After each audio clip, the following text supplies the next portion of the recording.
கங்கை நதி போல் புண்ணிய நதியாம் பம்பையில் நீராடி சங்கரன் மகனை கும்பிடுவார் சஞ்சலமின்றி ஏறிடுவார்.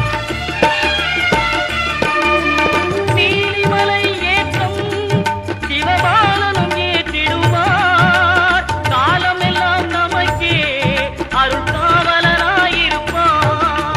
தேகபலம் தா பாதபலம் தா தேகபலம் தா பாதபலம் தா தேகபலம் தா